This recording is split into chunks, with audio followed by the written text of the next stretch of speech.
Okay okay. तो linear equation कैसा होगा आपके पास, जैसे एक वाई डैश, मतलब इस तरह का लीनियर इक्वेशन इस तरह का मिलेगा आपको, d Y by D x plus यहाँ पे कोई एक्स का फंक्शन होगा और यहाँ पे वाई होगा, इक्वल टू यहाँ पे कोई एक्स का फंक्शन होगा। ठीक है, जैसे मैं एक लिख के दिखा देता हूँ आपको, d Y by D x plus ये फंक्शन है one plus x square y is equal to two x. ठीक है, ओके। अब ये फंक्शन जो है आपका वो पी एक्स हो जाएगा और ये फंक्शन जो है आपका वो क्यू एक्स हो क्यू। जाएगा। ठीक है, समझिए। तो अब इसमें हमें सबसे पहले निकालना है इंटीग्रेटिंग फैक्टर। इंटीग्रेटिंग फैक्टर कैसे निकलेगा, E to the power P X D X. ठीक है, इससे हम इंटीग्रेटिंग फैक्टर निकालेंगे आई एक्स। ठीक है, पहला स्टेप लिख लो आप, लिख लो स्टेप को कि इंटीग्रेटिंग फैक्टर निकालना है हमें, और वो इंटीग्रेटिंग फैक्टर निकलेगा E to the power P X D X. Clear, पहला स्टेप क्लियर हो गया। ओके, अब आगे देखते हैं नेक्स्ट स्टेप क्या है। और ये देखो, किसी ने, आपने जो भेजा था ना मुझे, बड़ा अच्छा नोट्स भी किसी जी, ने बनाया है ना। ये हमारे टीचर ने हमारे सीनियर्स को दिए थे कोविड टाइम में। हाँ, तो किसी ने नोट्स भी बड़े अच्छे बना रखे हैं। तो एक मिनट, ठीक है।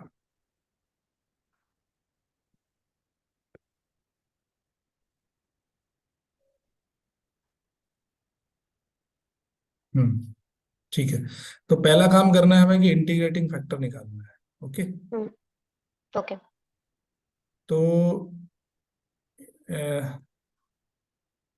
इंटीग्रेटिंग फैक्टर जैसे ये हमारा y d x minus x d y है, तो इसका एग्जैक्ट डिफरेंशियल इक्वेशन ये बनता है ना। इंटीग्रेटिंग फैक्टर इसका माइनस वन बाई, ये आपको पता ही है पहले से ही कि कैसे इसका इंटीग्रेटिंग जी फैक्टर निकालते हैं, है ना। जी। तो इसमें ज्यादा दिक्कत नहीं होनी चाहिए। हम्म अब अब क्या करना है हमें, दोनों तरफ हमें इंटीग्रेटिंग फैक्टर से मल्टीप्लाई करना है। ठीक है, तो इंटीग्रेटिंग फैक्टर से ओके दोनों तरफ जब मल्टीप्लाई करेंगे तो हमारा इक्वेशन कुछ इस तरह दिखेगा, I X Y dash P X, I X से हमने दोनों तरफ मल्टीप्लाई कर दिया है। ठीक है, ओके। अब ये बन जाएगा आपका एग्जैक्ट डिफरेंशियल इक्वेशन। ठीक है, किसका एग्जैक्ट जी। डिफरेंशियल इक्वेशन बनेगा, डी वाई आई का, डिवाइडेड। है ना। जी। क्योंकि ये वाई आई का अगर हम डिफरेंशिएट करें तो हमें यही मिलेगा, पहला फंक्शन एज इट इज, दूसरे का डिफरेंशिएशन प्लस दूसरा फंक्शन एज इट इज, पहले का डिफरेंशिएशन। ठीक है, ओके। तो this equation can be solve by method describe previously, a simpler procedure is to rewrite. जैसे आपने एग्जैक्ट डिफरेंशियल इक्वेशन बन गई है अब आपकी, तो एग्जैक्ट डिफरेंशियल इक्वेशन बनने के बाद में फिर हम इसको सोल्व कर सकते हैं, तो ये आपका ओके। सॉल्यूशन हो जाएगा। ठीक है, y is equal to I x Q x D X, इसका integration divided by integrating factor. ठीक है, मतलब आपका जो ओके। सॉल्यूशन होगा वो होगा y into I x is equal to I x integration of I x Q x D x plus c. Q x D x और प्लस सी हो जाएगा। ठीक है, तो पहला काम आपको आई एक्स निकालने का करना है। तो आई एक्स आपका मैंने बताया कि आई एक्स होगा E to the power P X D X. ठीक है, ये इस तरह से इंटीग्रेटिंग फैक्टर निकाल लोगे। फिर जो y इंटू आई एक्स लिखोगे वो ऐसे लिखोगे, I X into Q x D X. तो Q x D x plus C. ये आपका यहाँ से आई एक्स को उधर ले जाओगे फिर, तो y is equal to one by I x, और ये आपका इसका इंटीग्रेशन कर दोगे। ठीक है, तो ये सिर्फ दो ओके। स्टेप में आपका पूरा का पूरा क्वेश्चन हो जाएगा। ठीक है, चलो ओके। अब मैं आपको एक एग्जांपल देता हूँ, उसको आप खुद ट्राई करेंगे। ये तो वेरिएबल सेपरेबल है, ये एग्जैक्ट का है। एग्जैक्ट का क्राइटेरिया पता है ना कैसे चेक करते हैं। जी जी। ओके, ये वाली इक्वेशन देखो आप, y dash plus four by x, और इसमें बेसिकली तुम्हें ना ये जो पी एक्स मिलेगा वो log की फॉर्म में मिलेगा, मतलब उसका इंटीग्रेशन करोगे तो log में आएगा आंसर। ओके।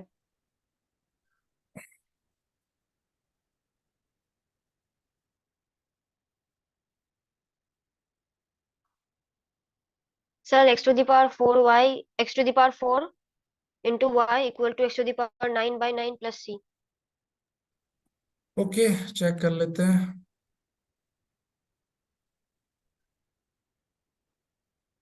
ठीक है, यही है जी आंसर। जी। ठीक है, वेरी गुड वेरी गुड। चलो इसको भी एक बार ट्राई करके देखो। हाँ, अभी ये दूसरे टाइप में आ जाएगा ये। ठीक है, उसको देख लेते हैं, एक बार बता देता हूँ मैं कैसे करना है उसको। इनकी कुछ और मैं आपको एक्स्ट्रा एक्सरसाइज दूंगा, ठीक है। Okay sir. हम्म हम्म। अभी देखो, ये एक तरह की एक क्वेश्चन हो सकती है कि वहां पे अभी तक आप क्या देख रहे थे कि आपका क्यू एक्स होता था बस। ठीक है, अभी यहाँ पे एडिशन में आपका y to the power n भी हो सकता है, where n is a real number. तो यहाँ पे हमें सब्स्टिट्यूट करना है। ठीक है, तो सब्स्टिट्यूट क्या करना है, z is equal to y to the power 1 - n, इसको सब्स्टिट्यूट करना है। तो ये लीनियर इक्वेशन फिर आपकी हो जाएगी जेड एक्स में। ठीक है, हम्म, ये लिख लो आप, ये सब्स्टिट्यूशन करना है, z is equal to y to the power 1 - 1 - n। n। तो ये सब्स्टिट्यूट करेंगे तो अब आपका जो फंक्शन बनेगा वो जेड और एक्स का फंक्शन बन जाएगा। ठीक है, मतलब वाई को आपने एलिमिनेट कर ओके। दिया। तो ये जो फंक्शन बनेगा, अब ये इसकी जगह पे आपका D Z by Z x, ये सॉरी, ये जो y का फंक्शन है, ये आपकी इक्वेशन बन जाएगी, आपकी z और x में बन जाएगी। ठीक है, y यहाँ से एलिमिनेट हो जाएगा। अभी देखो एक एग्जांपल मैं दिखा देता हूँ।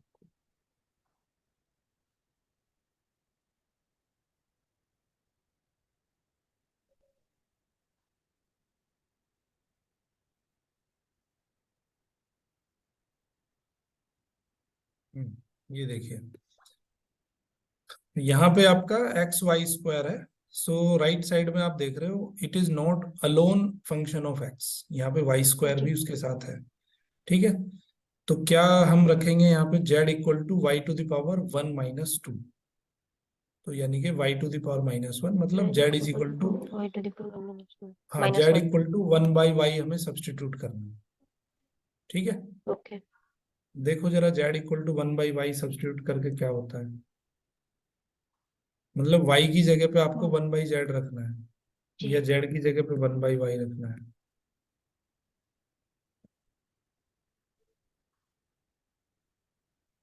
तो फिर आपका y y जो है y हो जाएगा 1/z, है ना। जी। तो अभी जितने भी y हैं उसको कन्वर्ट करके आपको z में कन्वर्ट करना है उसे। तो देखो ओके। क्या क्या आ रहा है, तो जेड और एक्स में बन जाएगा, मतलब वाई की पोजीशन ले लेगा जेड डैश, वाई डैश की पोजीशन जेड डैश ले लेगा, और आपका जो फंक्शन बनेगा वो जेड जेड डैश का और एक्स का फंक्शन बन जाएगा। ओके। देखो जरा ट्राई करके, वाई डैश की वैल्यू रख दो, वाई की वैल्यू रख दो, वाई स्क्वायर की वैल्यू रख दो।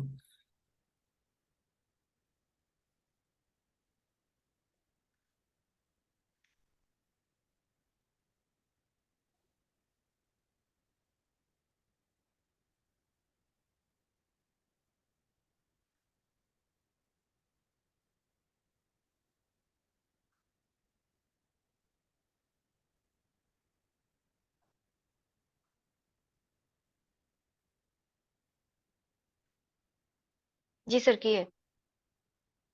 आ गया, ln देखो z प्लस। हाँ। जेड और एक्स का फंक्शन बन गया होगा ना। जी। ये इक्वेशन बनी होगी, z dash minus x z is equal to -x। 1/z²। यही बना है सर ना। ये z prime by minus z prime by z² कहाँ से आ रहा है? देखो जब y की वैल्यू आप 1/z रखोगे, हाँ। y is equal to 1/z, तो अब आपको y डैश की वैल्यू, y डैश क्या है, y डैश है dy बाई dx, dx। है ना। जी। तो इसको जब dy बाई डी एक्स करेंगे आप, dy बाई डी एक्स करोगे आप, तो अब यहाँ पे x है नहीं कहीं पे भी, है ना? तो आपको जी करना पड़ेगा D by D Z, 1/z, और फिर करना पड़ेगा D Z by D x, है ना? dx। तो ये जी हो जाएगा 1/z² इंटू जेड डैश, मैं इसको लिख सकता हूँ जेड डैश। ओके तो ये dy बाई डी एक्स, यानी कि y डैश की जगह पे आपको क्या लिखना है, -1/z² जेड डैश।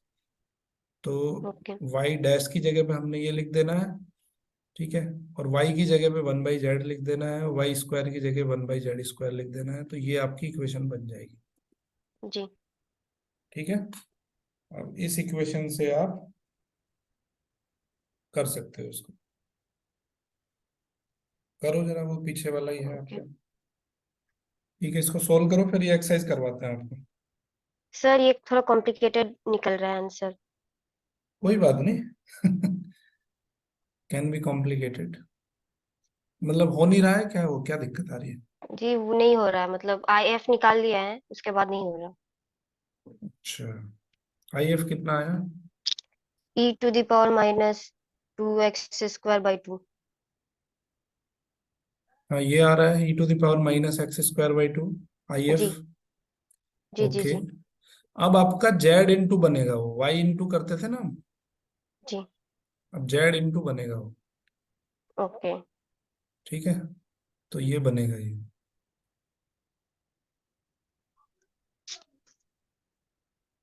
करके देखो, जेड इंटू आपका जो हो जाएगा वो हो जाएगा जेड इंटू e⁻⁻x²/2। ठीक है, इज इक्वल टू, यहाँ पे क्या लिखते थे?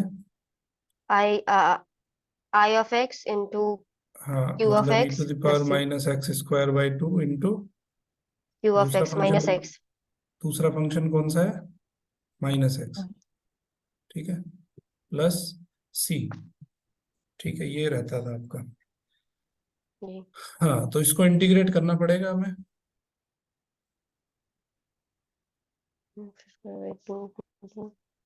इंटीग्रेट कैसे करोगे इसको, इसको जो है आप सब्स्टिट्यूशन से भी कर सकते हो, ओके क्योंकि एक आपके पास x है और एक ऊपर x² है। ठीक है, तो ओके। सब्स्टिट्यूशन से भी कर सकते हो उसको integrate.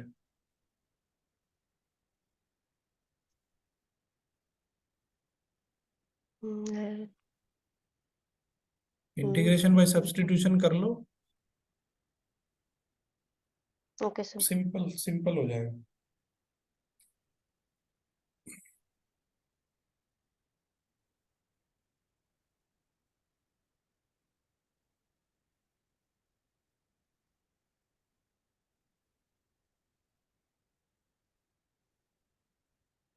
X D x equal to dm/2।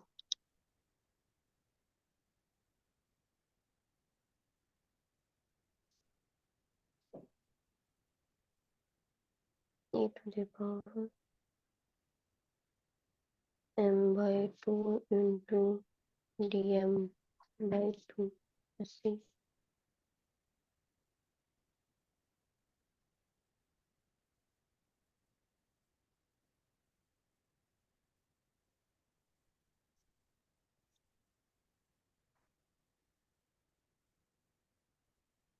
ये आपको जो एक्सरसाइज दी है किसने दी है? सर ये एक स्कूल से ही दिया है, मतलब कॉलेज से।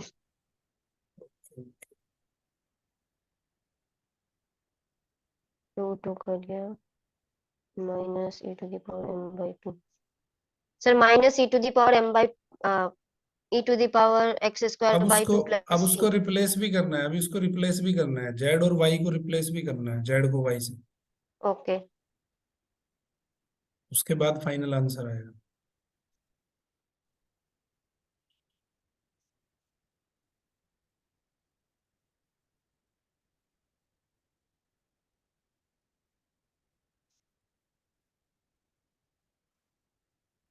1/y into e⁻−x²/2 equal to -e⁻x²/2 plus c. 1/y नहीं रखना है ना, वाई इक्वल टू रखना है आपको। Okay okay okay.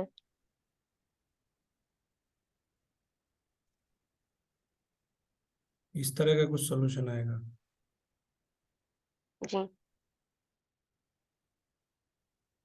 अरे जेड की वैल्यू जो आ गई ना आपकी, वो 1/z हो जाएगा बस।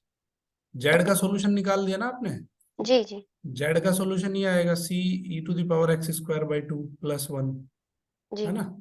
जी। और y होता है 1/z, तो 1/this 1, ये ओके बन ओके। जाएगा ना एक्सरसाइज। फाइंड द जी order and degree of the following equation. इसमें कौन सा नहीं आ रहा है समझ में, ये बताओ। जी, ये तो आ रहा है, मतलब 3 नंबर से प्रॉब्लम है। 3 नंबर, ठीक है। देखो पहली चीज मैंने आपको ये बताई थी कि show that the differential equation satisfy by the family of curves given by where c is the parameter of the family is where p is equal to dy/dx। ठीक है, तो पहली चीज ये है कि जितने नंबर ऑफ वेरिएबल होते हैं, जितने नंबर ऑफ कांस्टेंट होते हैं किसी भी इक्वेशन में, उतने ठीक है, बार डिफरेंशिएट करना पड़ता है। उतनी ही बार आपको डिफरेंशिएट करना पड़ेगा। ठीक है, तो आप देख रहे हो कि जो आपका फैमिली ऑफ कर्व है वो c² + 2cy + x² + 1 = 0 है। तो यहाँ पे आपको जी क्या करना पड़ेगा, आपको डेरिवेट करना पड़ेगा इसको। और डेरिवेट करने के बाद में आपको इस तरह की कोई इक्वेशन बना मिलेगी। ठीक है, ओके। अब आप देख रहे हो इसमें डबल डेरिवेटिव है। जी डबल डेरिवेटिव इसलिए है क्योंकि 2 बार डेरिवेट करोगे तभी ये c² एलिमिनेट होगा, अदरवाइज एलिमिनेट नहीं होगा, है ना। ओके। तो इसको जी डेरिवेट करेंगे तो ये बनेगा 0, c² को डिफरेंशिएट करेंगे तो 0 बन जाएगा, plus +2 two Y. C two C हाँ D Y by D X बनेगा, प्लस 2x बनेगा इक्वल टू 0 आ जाएगा। ठीक है, जी तो अब इसको दोबारा हम डिफरेंशिएट करेंगे। तो दोबारा डिफरेंशिएट करेंगे, पहले तो 2 को यहाँ से निकाल दो। 2 ओके। दोनों तरफ से चला सी जाएगा तो ये डी बाई बनेगा d c d x y by plus d x x equal to plus x equal plus to x equal to 0। 0। ठीक है, जी हाँ, अब इसको दोबारा अगर हम डिफरेंशिएट करते हैं तो क्या होगा। देखो या d2। तो एक तरीका हमारा ये है, एक तरीका ये भी है कि ये हमारा D Y by D X की वैल्यू यहाँ से निकाल लो। D Y by D X की वैल्यू यहाँ से आ जाएगी -x/c। सी। ठीक है, ओके। अगर इसको अगर हम दोबारा डिफरेंशिएट करते हैं तो क्या होगा, c d²y/dx² +1 = 0, यानी कि d²y/dx², ये वैल्यू कितनी आ जाएगी, 1/c, -1/c। -1/c। लेकिन ये यहाँ पे p² है। ठीक है, p² का मतलब क्या है, p² मतलब है dy/dx का डी। Whole square. तो यहाँ पे जी डबल डेरिवेटिव है ही नहीं है, तो हम उधर नहीं जाएंगे फिर डबल डेरिवेटिव। ठीक है, ओके। हम क्या करेंगे, सिर्फ ये p की वैल्यू हमने निकाल ली, p की वैल्यू आ गई -x/c।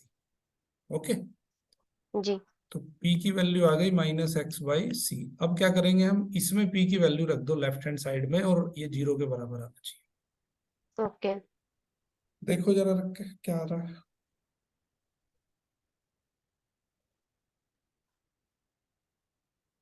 ये इक्वेशन बन जानी चाहिए आपकी। ठीक है सर, देखते हैं।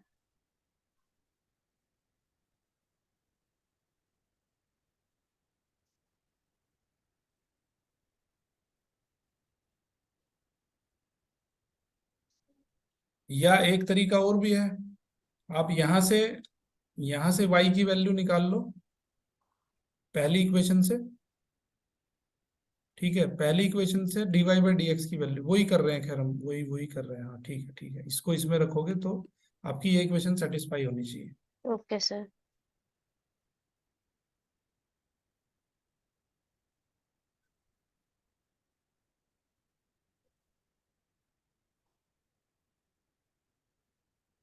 कल माइनस रखनी एक्स है क्या प्लस क्लास, 7। कल कल की क्लास का बताओ।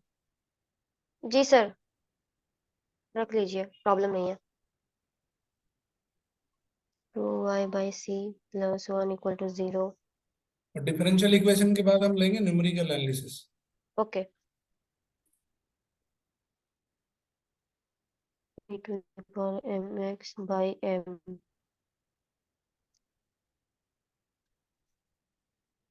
dy by dx equal to 1 by m y, ऐसे ही होगा ना, dy by dx equal to y by m।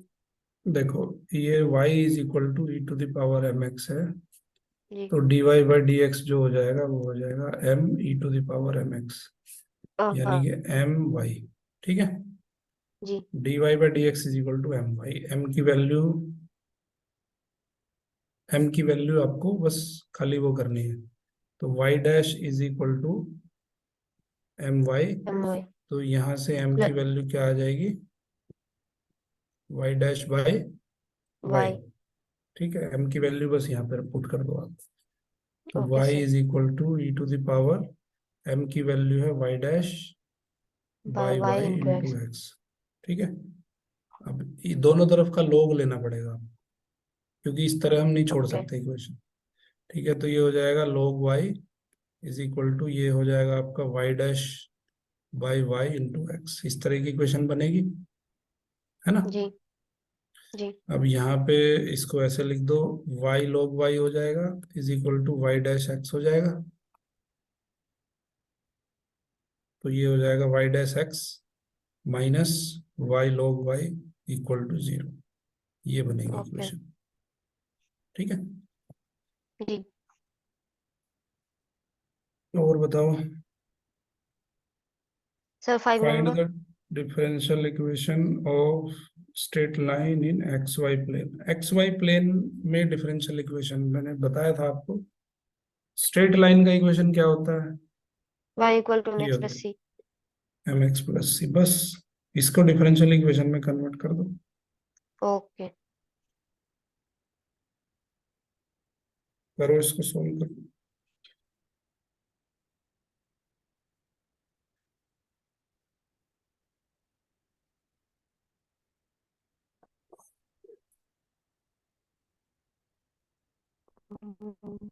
Equal to m, y equal to dy dx into x plus c। C नहीं रहेगा ना, सी भी तो कांस्टेंट है, सी भी तो एलिमिनेट करना पड़ेगा, ओके। नहीं नहीं दो नहीं बार सर, डिफरेंशिएट dy करना पड़ेगा। dx इक्वल टू m निकाला ना वैल्यू, फिर m को उसी में सब्स्टिट्यूट किया। y is equal to M X plus C है, तो D Y by D X निकालोगे तो क्या बनेगा, जी। ये बनेगा m। m। तो m अब m m का अब। m हो गया आपका y डैश। ठीक है, इसको दोबारा डिफरेंशिएट करना पड़ेगा, जी। तो दोबारा डिफरेंशिएट करोगे तो डी ओके। स्क्वायर वाई और डी एक्स स्क्वायर आ गया जीरो। बस ये हो जी। जाएगा इक्वेशन, हो गया, इलिमिनेट ओके। हो गया, कुछ करने की जरूरत नहीं है। दोबारा ओके। ओके। डिफरेंशिएट करते ही दोनों कांस्टेंट आपके इलिमिनेट हो गए, एम और सी दोनों चले गए। ओके। ठीक है, अब इसका तरीका क्या जी। है चेक करने का, चेक करने का तरीका है ये देख लो, ये रख के देख लो इस इक्वेशन में। जैसे हमारा जो प्रीवियस जो आया था आंसर, उसको जी। भी तरीका वही है, उसको चेक करने का तरीका भी वही है। हमने जो किया था ना, क्वेश्चन सोल्व किया था, जी। y is equal to E की E to the power M X. तो इसमें आपको क्या करना है, कैसे इसको चेक करोगे, तो जो आपने सॉल्यूशन निकाला था, जो डिफरेंशियल इक्वेशन निकाली थी, उस डिफरेंशियल इक्वेशन में ये वैल्यू पुट करनी है, ओके। तो उसको सेटिस्फाई करना चाहिए। जब जिसमें y, अब इसमें y equal to M X plus C रखोगे, तो ये इसको सेटिस्फाई करना चाहिए, है ना, okay. M X plus C. देखो इसका आंसर क्या आता है, डी बाई डी एक्स, इसका आंसर बचेगा m, m और इसका आंसर बचेगा 0। 0। सेटिस्फाई हो रहा है, ओके। तो आप एग्जाम हॉल में बैठ के ही चेक कर सकते हो इसका आंसर। ठीक है, ओके। ओके। जी। तो आपको वहीं पे श्योर हो जाएगा कि आपके फुल मार्क्स आने वाले हैं इस क्वेश्चन पे या जीरो आने वाला है। ओके। तो तब तक लगे रहना है जब तक कि आप कर नहीं लेते हो। ओके, अब जी। मुझे थोड़ा बता सकते हैं कि स्ट्रेट लाइन का इक्वेशन जो ओरिजिन से पास होती है, सेकंड पार्ट इसका क्या इक्वेशन y होता है इक्वल टू उसका। mx। y equal to M x होता है बस ओनली। ठीक है, जी। तो y equal to M x. अब इसको सोल्व करो, डिफरेंशियल इक्वेशन में कन्वर्ट करो इसको। Equal to m d2y by dx square equal to 0। पहली इक्वेशन में डिलीट हो जाएगा m तो, dy by D x is equal to x हो गया बस, हाँ sorry dy by D x is equal to m m हो गया। हाँ तो जी m की जगह पे रख दो बस, तो y is equal to m की जगह पे y डैश x, भी आ गया बस डिफरेंशियल इक्वेशन। ओके ठीक है, अब जी इसमें पुट करके देख लो, पुट करके देख लो इसको, ये वैल्यू पुट करके देखो इसको सेटिस्फाई कर रहा है कि नहीं कर रहा है। y की जगह mx रखो, लेफ्ट साइड और राइट साइड बराबर आनी चाहिए, चेक करो जरा।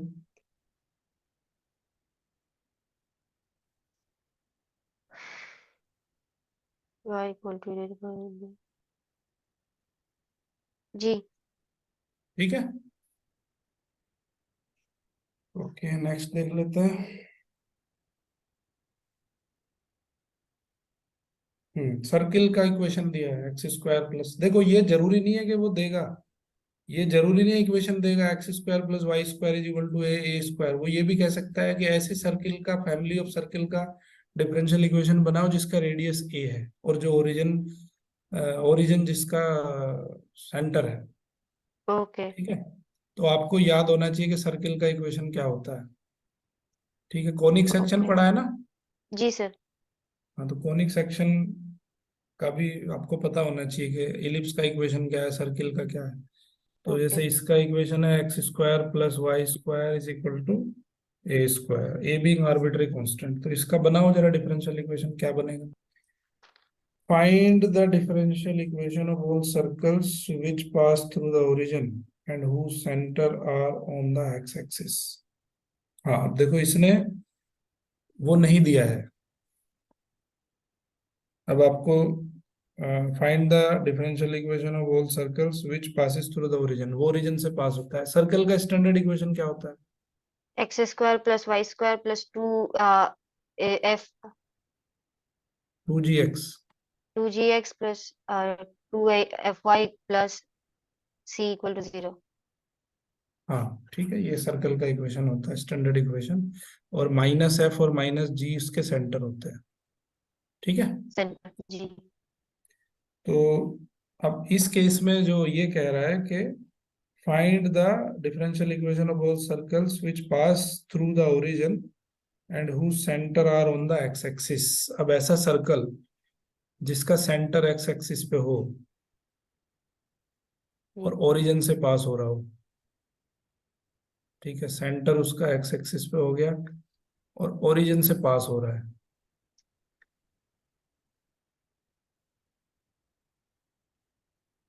ठीक है, जी ऐसा होगा कुछ सर्किल,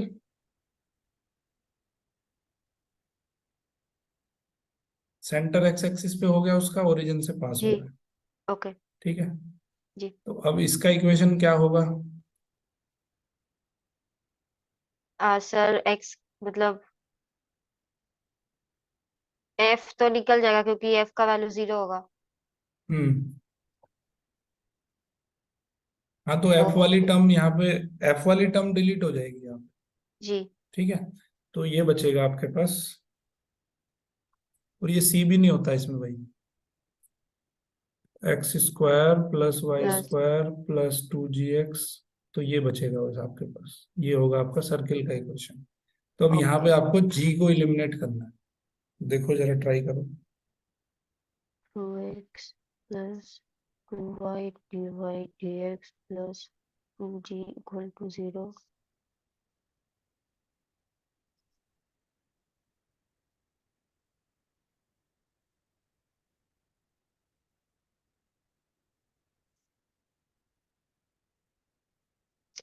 2 प्लस ये 2y dx square equal to 0 हाँ जी की वैल्यू रख देनी है बस, ठीक है।